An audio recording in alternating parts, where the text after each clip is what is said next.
Hey guys, it's me, Gabriel, your Wolfpack leader, coming to you with that morning boost. Technically, it's not the morning; it's 12:18, but we'll let this be the morning boost, and it's about the Holy Spirit's happiness, um, happiness of the Holy Spirit, Holy Spirit happiness.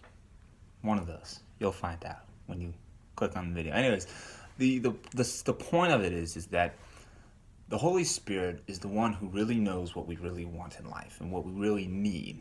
Because God knows what we have need of, and the Holy Spirit is of God, and God dwells in the Holy Spirit, and the Holy Spirit not only can dwell with us, in us, but from that we can make Him our lens from which to see the world, and let the Christ be our vision from the teachings of the Holy Spirit that would instruct us on how to live and how to receive and relate to our brother, how to perceive him, will be able to show us the more beautiful world than we could ever imagine. And that's really cool when you think about it, that we have that gift within us here and now. And how you can get that is really simple, in all honesty. In fact, it's far more simpler than all the contrived manners of whatever we may try to do, all these feverish self-concepts of hate and fear. Oh, I gotta have this and that. You don't have to add anything more to who you are. Can you add more to heaven? And is heaven not within us? The kingdom of heaven is within you. You don't have to seek outside yourself. All too often, actually,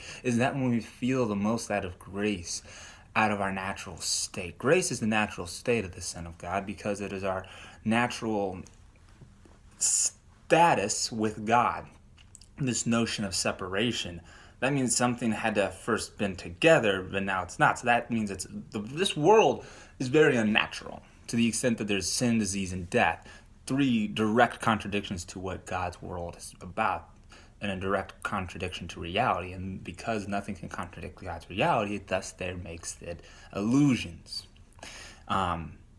So, with that all being said, we gain the Holy Spirit's happiness when we're forgiving, when we're loving, when we're peace offering and joy offering, wishing our brother well and blessing him.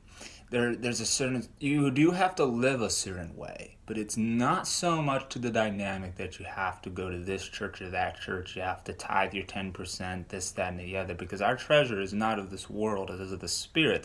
The treasure of the saints is that of God, of the Spirit, and the gifts of the Spirit are love and patience and endurance and perseverance. That's what it's all about. Money can't buy you happiness or can't buy you the love of God because you don't need to.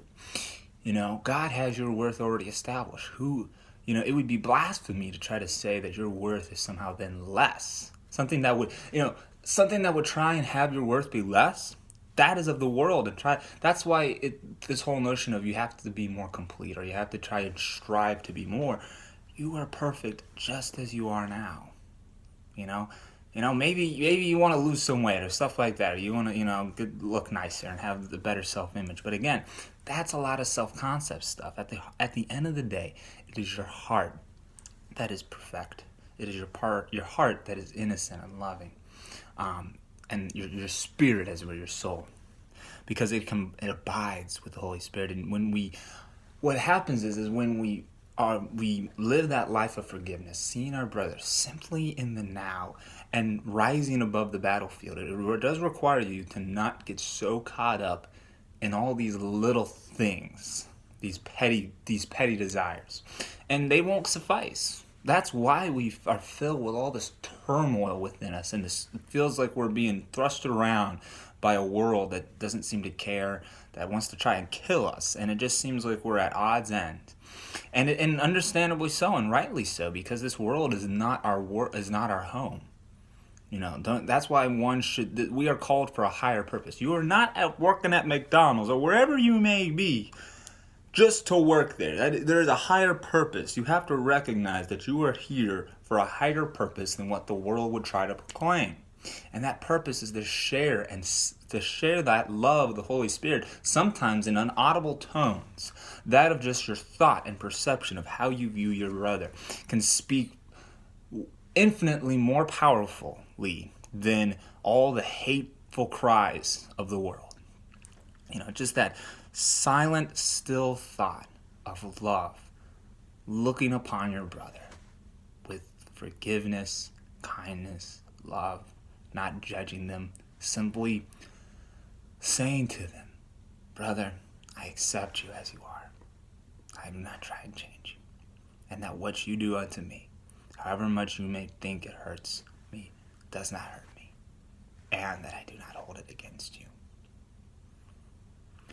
And that's beautiful, friends. Look how easy that is. In less than 10 minutes, we were able to, explain all this aspect of how to live this truly happy life. Because the life that the Holy Spirit has for you, that would guide you, that He knows what you really want. He recognizes who you really are. So if He knows who you really are, He knows what you really want. For instance, if you were hypnotized, and people have been hypnotized to believe that they are chickens, they squawk, they do all these things, all the whole bells and whistles. If they were to want to eat suddenly chicken feed, would you suddenly just give them chicken feed? No, because you're like, I know that's not what you want. That's silly. Or if there was, like, for instance, I'm not a security forces airman, or even a police officer, so if I tried to arrest somebody right now, you'd probably be like, you silly, man. What you doing? And that beats putting it very kindly. It could get a lot worse, I'm sure. You can go to jail for that. Anyways, that's not the point. The point is that the Holy Spirit sees past the illusion and lies that we've made ourselves believe, and what's doubly compoundedly, that we would then believe our brother is that as well. But when we rise above the battlefield, beyond the conflict, where no resolution can ever seem possible because, I have to be right to be happy, you start to recognize that it's not about being right to be happy. Sometimes it's actually you're better off being wrong. But it's about being able to, one, not judge the situations for which you are called to respond. So you don't say, this is horrible, this is bad. Well, we don't know what's beyond our present grasp. And you don't be the judge. We like to judge. We like to be the king of our nation, so to speak, But to be honest, I don't think I'm doing a very good job, because it's certainly, if by my rightness, it has led to, my rightness has definitely led me to much misery. And I'm something like, what can it hurt to let the Holy Spirit give his, the college try, as it were? What would it hurt for Him to be the one to be judged? And by that, what that looks like is you're given a situation, boom, especially ones that haven't been fully integrated into your consciousness yet. And what I mean by that is stuff that doesn't bother you anymore. You've fully integrated the Holy Spirit into your system in that regard, to where it's so universal, it's so united that it's one and the same, it seems like. And that's good, and that's what's really happening. But sometimes we got to take a step back and we have to break it down a little bit. So that involves you in your mind, and I'm doing this too. And it's amazing when you do it. Let me tell you, you're given a situation, boom, that could potentially provoke anger. You're in that moment, and you know those moments. Sometimes it sneaks up on you faster than you think. But if you're ever able to catch yourself, you're able to say, okay, I could get angry, I could not. But then in our mind, the justifications start cranking out, and it's like, oh no, I'm gonna get angry, and then suddenly all the emotions, it's like this, you're choosing which to put the weight of your thought into, and you're like, okay, I'm gonna go angry, and then you're blasting off, barking all sorts of nonsense, the gnashing of teeth, and then you have that situation, and then there you go, and then you cry out to the Holy Spirit, why did it happen? And He's there sitting like, well, you didn't even ask my advice, my counsel, how I should respond to this situation. We make up our mind, and then we ask for help. That is ridiculous, and yet we do it. I do it. I'm getting better at not doing that, because I'm recognizing the utility of just simply asking, what is the meaning of what I behold? And being able to do that in a still, non-judgmental manner, just pretty much a blank slate, without your preconceived notions of good and bad, that sort of ignorance of all that. And you call into the Holy Spirit, and He appears in different ways. Sometimes this doesn't look like anything at all, and at the heart of it all, but sometimes we have Him appear, maybe we make Him look like Jesus. I don't know. Sometimes He looks like a bear to me. The point is, that's a whole other story altogether, but the point is, whatever form He may take in your mind, the heart of it all is there. Sometimes we need a conduit for which to be able to have that spoken into us. The point is, with this, we are able to establish. What happens is he talks with us and he tells how you will respond, and I can most guarantee you what he's gonna say. Things along the line is of forgive your brother, love him like I would love you.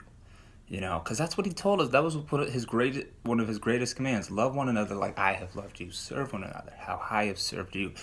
And it is the kind of litmus test to discern the waters. But by it, you kind of, okay. And if you have the humility to listen and go forward with that, recognizing that by it you are not losing anything, but you are saving yourself months, days, potentially years, or your entire life of trouble. Let me tell you, there are some mistakes people will make that have cost them and will cost them their entire life, it seems like, because of this shit show of nonsense that happens after it. Pardon my language, but just being real with you.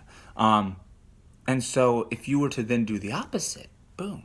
And even when you do that nonsense, it is amazing by how the Holy Spirit's forgiveness and the love that he brings into the situation, how it helps align that. And from that, and here's the beautiful part, friends, from your immediate circumstance of what you're dealing with, that's what you got. That's work with that. Don't get caught up getting bummed out because there's people in Africa who are dying and stuff, or there's all that suffering outside your sphere of influence. Focus just on your sphere of influence. And from that, it's like a supercharger, as it were. You take that, by combining that from what you've gained from the people and situations that you're dealing with in your immediate proximity, you can then take that and then can kind of superpower, you get the sort of supercharged, and then you can then use that with the Holy Spirit in front, as it were, as your lens of perception. You're able to then apply that as you progress to other spheres of influence, in other cultures, other areas. And it's cool how you can take that with you, your sort of personal holy and happiness bag, as it were. And it's free of charge. The only requirement is that you give it as freely as you've been given, as Grandmaster Jay puts it. So, anyways, that's what I got for you, friends. I was going for a minute there, but man, this has been a build-up of a surely momentous and joyous heart. And I surely wish you well, because I got to get going. But Godspeed, and we wish you peace. See ya.